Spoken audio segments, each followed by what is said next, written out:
God's sovereign. Let's discuss today in the Weekly Kingdom Outlook.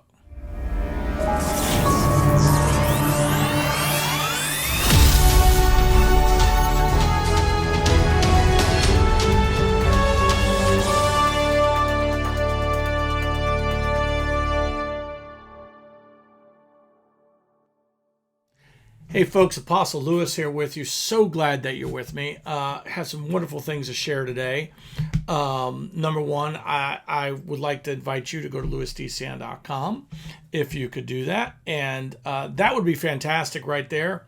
Go there, maybe become a partner, something like that. And then, I'm inviting you to be a part of this online school I'll be doing come February. And it will only be available on the app. So you'll have to download the Gate Church app. Let me just quickly bring up that logo so you know which one to look for. There it is.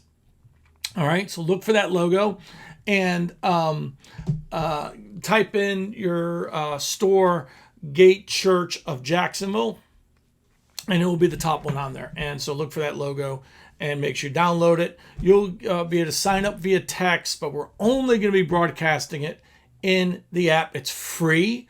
So that's even better. I'll be putting notes in it every day and so I'll be sending notes and stuff. So I'll have to have some information from you so I can send those out. I'm really looking forward to it. You can invite your people, but we'll have that all set up probably for a formal announcement next week, hopefully. And you'll be able to go ahead and sign right up on that. And it's free to sign up, but you're going to have to do that if you're going to want to be a part of it. And the reason is because we want to be able to feed you notes and stuff like that, which really doesn't give me the ability to do that in Facebook or YouTube, and there's algorithms and all that. We're bypassing that. Look, we have a very good app and it's free to download, so that's easy. So download the Gate Church of Jacksonville app and get in there right away. But when we send out the invite, it'll be via text messaging. We do need to collect some information from you. Nothing intrusive, just name, address, and stuff like that. And we'll be sending that out probably next week because we need to create a group that's a part of that. So when we send out notes, it'll go to that specific group. And that's how we're going to be doing some stuff. So we're really excited about that. It'll probably be like 7 o'clock on Tuesday night. You'll be able to just wherever you're at. Literally just open up either your laptop and go to our webpage or download the app. I prefer you download the app, and here's why. Because I'm going to be sending stuff through the app, and that's why you're going to want to have the app. So just download that. Most people today have smartphones, so that's not that hard to do. And again, look for that in the next week or two. A video coming out telling you what to do to sign up.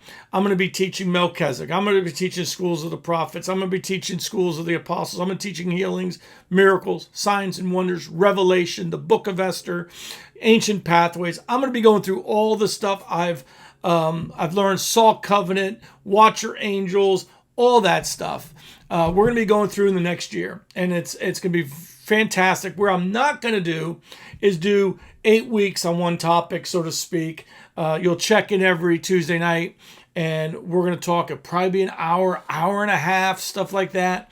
And I'm going to teach you stuff about worship, about giving, about breakthrough, and all this stuff. I'm going to have guest speakers on there. So that's going to be something very fun to have. That I'll be able to put them on there and stuff like that. So that's really, really fun for me to be able to do that. I'm really excited about that. So there'll be times where we'll just do maybe a side-by-side with somebody, and we'll put it right through to the app to you, and that's where it's going to go. And I'm really, really excited about that. I hope you are too. So get that app. All right. I want to talk about something that, by the way, comes up so often, and I've given great thought to it. And I want to talk about God is sovereign, because he is. God does as he pleases. God's will, that's our part of our searching out, is to know what God's will is. But we are to know his will because we're supposed to pray according to his will. Once, a lot of times, I'm going to be teaching a message of the ancient pathways again this Sunday, December 19th. So you're going to want to be a part of that. Again, it's right in the app, so you can do that. We had such a great worship set last Sunday with Carrie man, she had a pocket there. And you know what? We found out that after the worship set, the sound of the worship wasn't going out. So, but we always rebroadcast it. So we rebroadcasted it on Monday twice. So you can go back there again on the app. You can go there and listen to that fantastic worship set by Carrie. It was dynamic. It was powerful. And it was anointed. And I wasn't supposed to be there, and I was. And I slipped out and went with my wife who does the children and went to see how she was doing because I never get to see the kids. I never get to help her at all because we're both split up. And so I enjoyed being able to do that on Sunday for the first time probably in about 2 or 3 years. So I was really excited about that. So let's talk about being intentional. I want to talk about the sovereignty of God and being intentional. For some reason, and I think this is a reflex from maybe not getting the answer immediately, and because we don't get the answer immediately sometimes in God's, when we're asking for something from God, our easy way out or maybe the way we've been trained out of that is that God is sovereign, and maybe God has said no, and that absolutely could be. It could be the case on certain things. Like, if I'm asking God for a new Cadillac and God goes, son, no, you don't need a new Cadillac because you can't afford the tires. I would really love a plane, but for God to give me a plane, he'd have to give me the income and the revenue to fly the plane and to maintain the plane and to have a pilot and a co-pilot and store the plane and clean the plane. And we understand there's a lot to go into that. And so, boom, getting a plane, God will go, if you really want that, hey, we can work towards that for the next 30 years, but you probably aren't going to get that today. And sometimes when it comes to, I still got this little nagging cough. Sorry about that. Sometimes what happens is we tend to use God's sovereignty not as the divine will of God, but as the divine know of God. And so I want to teach you something that God in his sovereignty only reveals himself to the people. He has literally told us that his desire is to reveal himself to us, for us to know him, and for us to have a relationship with him. This is basic Christianity. And yet it says this in Hebrews 11:6. It says, but without faith it is impossible to please him, for he who comes to God must believe that he is, and that he is the rewarder of those who diligently seek him. Now, I want to show you that the sovereignty of God has revealed his will. God in his sovereignty, we did not initiate it. We can't make God do something he doesn't want to do. That's not what I'm talking about here. But in his sovereign will, God has said, I want to know you. I want you to know me. But not everyone knows God. Not everyone, because not everyone seeks God. And that's part of the issue we're having. And so what we don't understand is in God's sovereignty, it has not removed the requirement on us to, by faith, pursue his will that he has now revealed in that sovereignty. So like Jeremiah 29:11 through 13, you know this, okay? You've heard this scripture. For I know the thoughts that I think toward you, says the Lord, thoughts of peace and not of evil, to give you a future and a hope. All right? And then he says, then you will call upon me and go and pray to me, and I will listen to you. And you will seek me and find me when you search for me with all of your heart. I will, and he says this, listen, he says, I will be found by you, says the Lord. And I will bring you back from captivity. But here's God's will. I want to bring you back from captivity. I want you to find me. Okay.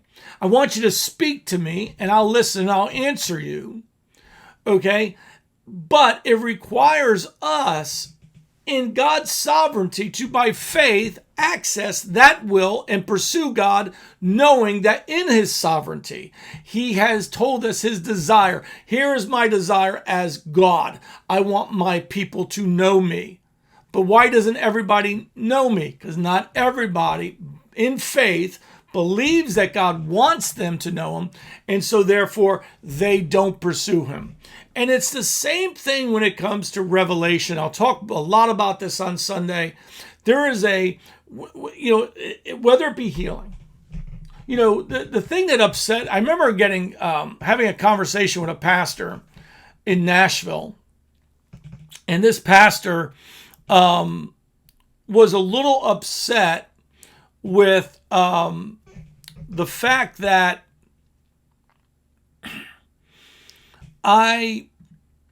let's say, how do I say this nicely? That I would just stand up and prophesy over people. That I could do this literally on the whim. I could access God, prophesy, and do that, and it seemed to him that God's too sovereign for that. God is not this accessible that you could just access God that way, and that you could just do that with God that way, that you could just how is it that you could they believe that the Spirit of the Lord had to fall on you, and then that's how you prophesied. And so it had nothing to do with it had literally nothing to do with faith almost, except at the point where you heard God. But there was never initiation of faith of like, well, I not only am I pursuing God, I'm actively pursuing God for a word. I'm actively going to pursue him for a word for somebody. And this was something that I think for a lot of people was difficult, was very difficult to understand that we would do this. And they were like, well, how can you just get a word for somebody? That's hokum. And they didn't like it. I mean, let me tell you what. I mean, I can remember Randy, just how Randy trained me. That's how Prophet Randy trained me. And I mean, look, I've called up people and said, have you got a word for, can you get me a word? I really need to hear from heaven. I'm not hearing from myself at this moment, and I could use some help. I've done that for several things. When I really need to hear another voice, someone else's voice, what is the Lord saying to them? And most of the times it would line up. It would God would speak to them without me telling them anything, without them knowing anything. And for a lot of people, they're like, well, no, that's God is sovereign. He doesn't do that. Well, see, in God's sovereignty, he has revealed to us his will.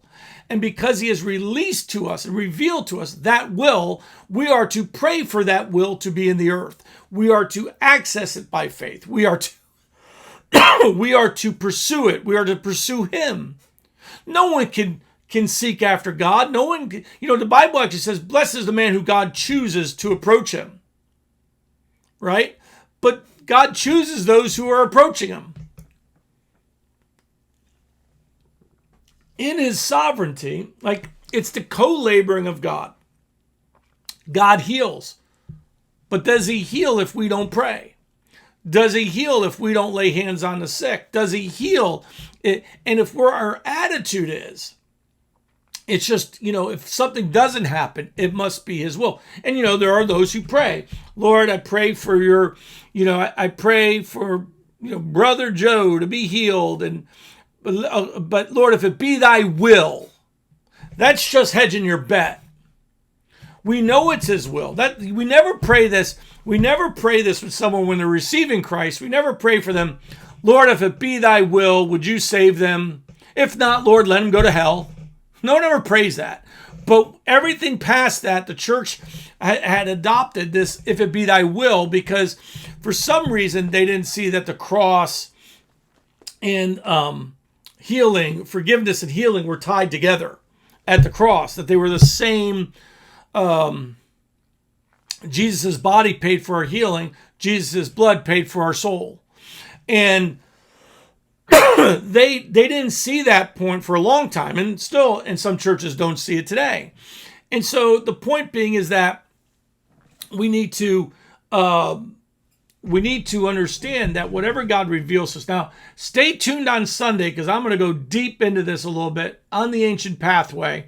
And I'm really excited to teach this Sunday on ancient pathway, the pathway of revelation. And I'm going to talk about it. And that walking with God is the pathway of revelation. That walking with God is on the ancient pathway. And I'm really, really looking forward to teaching that. And I've been doing, this is going to be, I think, session 4, I do believe, on the ancient pathways. And so I'm really excited about that. I hope you are too. Now, at the beginning of the year, I am going to be doing some, I haven't decided how I'm going to do this yet. Might just do it on the app, just send out push notifications. I'm going to read the Bible all the way through next year again. Now, I don't think I'm going to take a year. Sometimes I'll get in the Bible and I'll read, 20 chapters, but I'm going to read it next year. I'm not going to go slow. I'm not going to go fast. I'm just going to read it. But if you want to join me, I'm going to be doing it in the NASB, New American Standard Version. I have never read the New American Standard Version Bible, all the way through. I never owned one. This is the first one I've owned. I've owned it digitally, and I might have compared stuff, but I've never used it as something I've read all the way through. And I've done it. I've read the Amplified, the King James, the New King James, the Passion Translation, What's Finished, the Message Bible. I've read a lot of them all the way through. And I like doing this because I see words that they use that maybe the New King James didn't, and it makes me think. And I love doing this. If you've never read the Bible all the way through, by the way, if you want to know this, it's on Amazon. I'm trying to see who printed the Bible so you can find it. But if you need it, you can actually, it's Zondervan Publishing.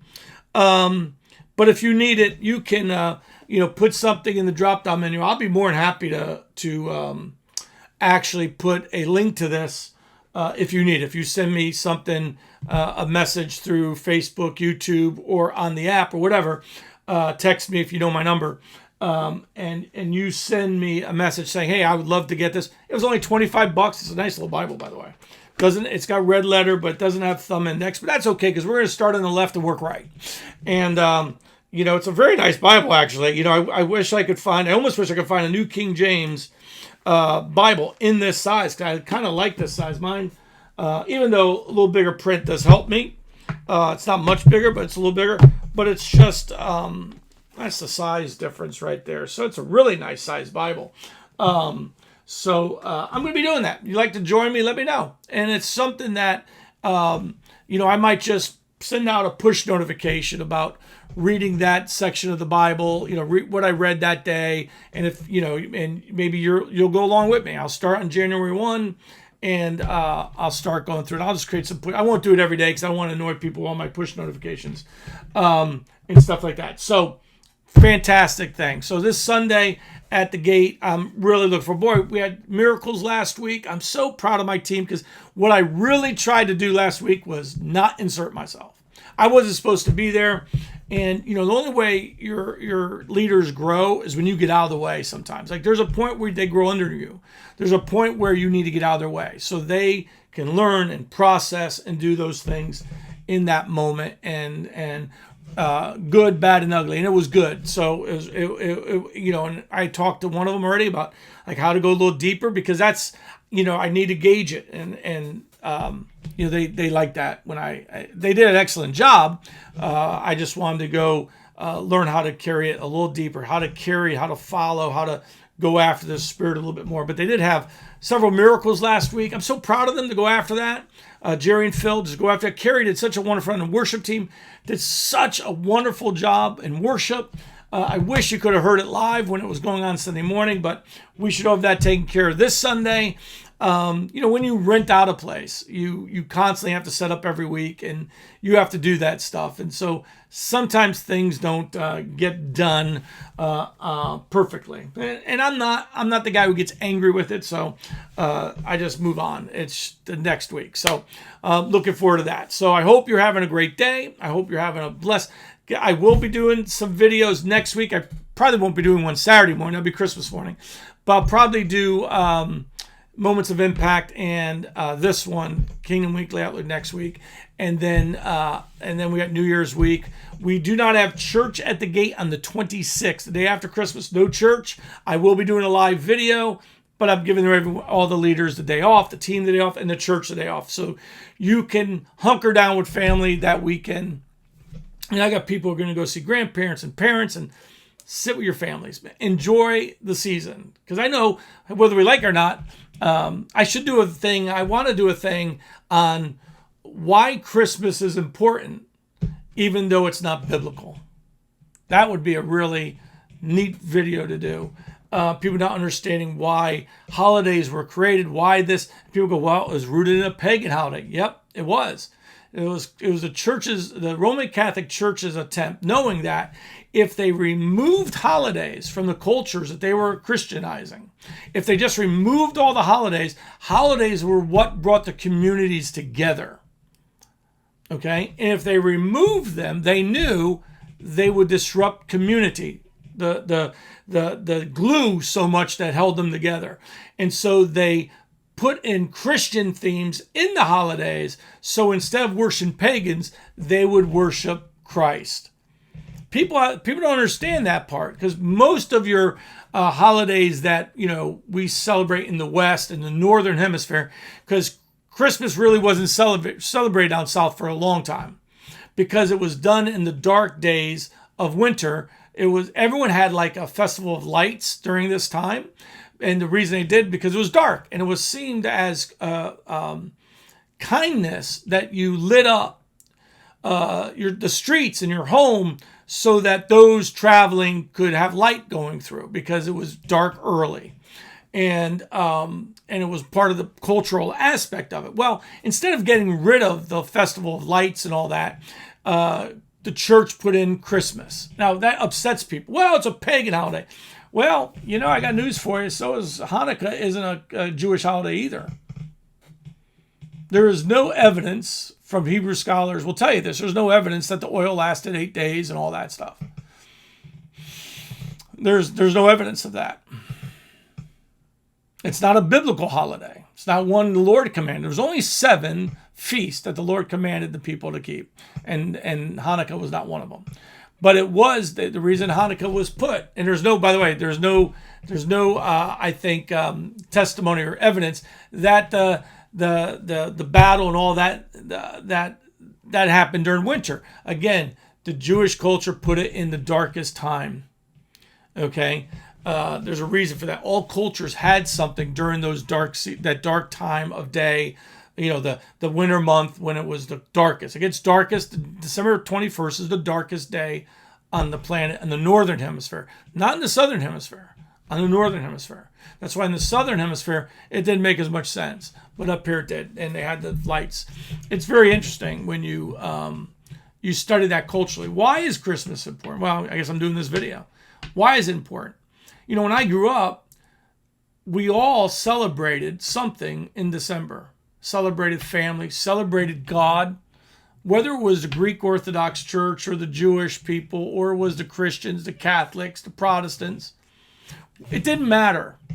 We all celebrated. There were, we used to have candles in our window. We used to have, 50% of my friends growing up were Jewish. So, they were celebrating Hanukkah around the same time we would celebrate Christmas. And we all had this, there was this consciousness in our society about God. Boy, that has so gone away. And I think a lot of Christians don't understand the importance of what that meant in community, because if you remove it, you think you'll get Christianity, you will not. If you move Christmas like from church, that celebration from the church, what are you going to get in society? And remember, we're the salt of the earth. And this is why, by the way, Valentine's Day was another pagan holiday. And it was changed after St. Valentine. Okay? A lot of those, if you go look at the Catholic calendar, there is a ton of, they had Saints Day and all this, because they were just trying to, the best they could. And it wasn't evil. They were saying, I know you're accustomed to worshiping on this day. And by the way, we know if we pull the rug out of the community coming together around this time, that's very bad for community. It's very bad. Look at our society today. You know, when I can remember on Sundays being sacred, Saturdays and Sundays were somewhat sacred growing up. You know what I mean? They were. Number one, Saturdays and Sundays were always a time of rest, family, and church growing up. Always were. I mean, Sunday mornings for us was going to church, okay, getting out around 11. My dad, I was with my dad, driving my dad, we'd go to Fortuna's Deli. And my dad would get Virginia baked ham, Italian bread, some Swiss cheese, a chunk of Parmesan cheese, and maybe some other stuff, and we'd head home. And we'd get home around 11:30, quarter till. Abbott and Costello was on. And we would make some sandwiches and sit and watch Abbott and Costello. And 1 o'clock it was over, and it was football time. And in the wintertime, my dad would watch football. Did that so much as a kid. And it built this kind of family atmosphere. And we keep throwing out things that do that. And we wonder why we have no sense of, the thing that people get upset about Christmas is, well, it's watered down. It's not really Christian, but I get that.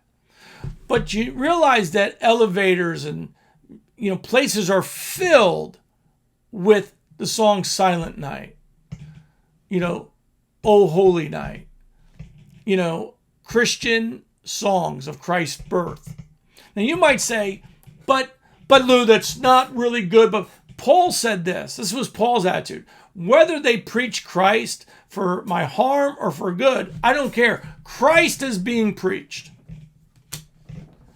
That was Paul's attitude. Like, the name of Christ is being magnified. I don't care what context you think it's in. Obviously, we don't like it in cussing, but in other words, yeah, it might be because marketers want people to shop, but in the meantime, they're still playing Christian music. They're still playing music about Christ. And if it saves one person from hell, it's worth it to me. One person comes to Christ because they heard a song. It's worth it to me. For that person's eternity, it's worth it. And sometimes and I know Santa and all that stuff. I get it. We didn't tell our kids Santa was the only one. We always kind of said, Santa needs help, so mom and daddy need to list. But I have no problem about all that stuff with our kids. And I didn't have issues with that because we were always teaching Christ, And by the way, Jesus wasn't born December. Jesus was born in September. So that freaks out people, And, Jesus is the reason for the season. Well, not really. Community was the reason for the season. That'll really upset my critics, I know. Community. And it's important for us to have community. And it's one of the things we don't have anymore. We do not have community anymore in America. That's why I think Facebook's having virtual communities and groups and all that, because we don't have them anymore. We used to get together with our neighbors. I knew all my neighbors. I could walk to all my neighbors. By the way, they all called my house when it snowed because they knew Lewis would get up and shovel their driveways. I got paid, but I would do it. And my mom would wake me up at 2 o'clock in the morning. Doesn't look like you're going to have school, but they need you to shovel snow. So-and-so called and so-and-so called, and so I told him I'd get you up. I had one doctor. He had to get up. He had to leave. So I'd go to his first because he was a doctor. He had to get up and go. And he'd always ask me to, would you take mine? Would you get me out of here in the morning? I was 12. I'd shovel snow I would shovel 10 driveways.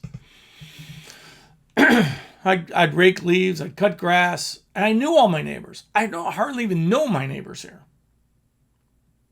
You know, we all, and it's just it was a different culture. We live in developments now, not neighborhoods. Not neighborhoods. We don't live in neighborhoods anymore. We live in developments. What development you live in? Queens Harbor, the Woods, Sawgrass, whatever. But do you have a neighborhood? And that's something that the enemy has worked to break down in America. And the more we get religious about stuff, the more it's going to break it down within our Christian culture. And we want Christ preached. I don't care if people call it Easter. Stop being religious about it. I don't care. I know the bunny, bad, I know. But if they all get up and go to church on Sunday, I could care less they got an egg in their basket. By the way, we never treated it like a bunny anyways. We always treated it was, but we gave gifts. Kathy's always giving the kids gift on resurrection morning. We call it Easter. She always did that as a kid. Her parents did that for her as a kid. They celebrated Christ being raised from the dead. I mean, she was a PK kid, but they were in church every Sunday.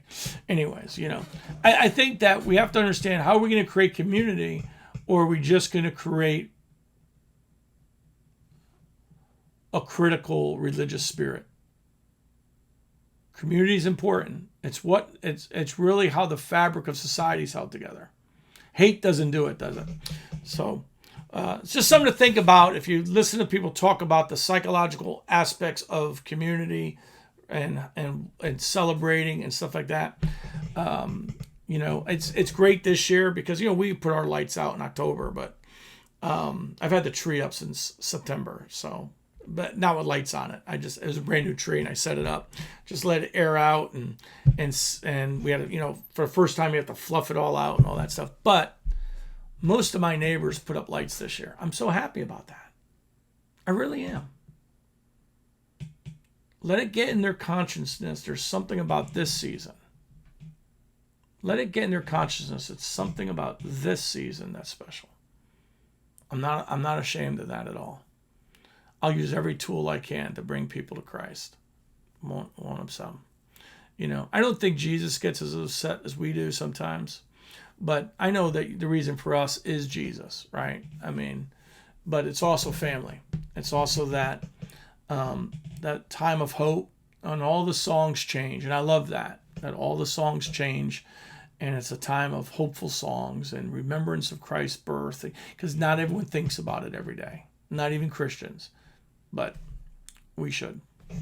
I hope that ministers to you. Got any comments? Go ahead. Let me have it. I can handle them.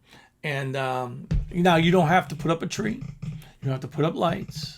You don't have to do any of that. I'm just saying there's something behind it more than what we sometimes see on the surface that actually is good for our society. Amen. God bless you, and you have a great day. Bye-bye.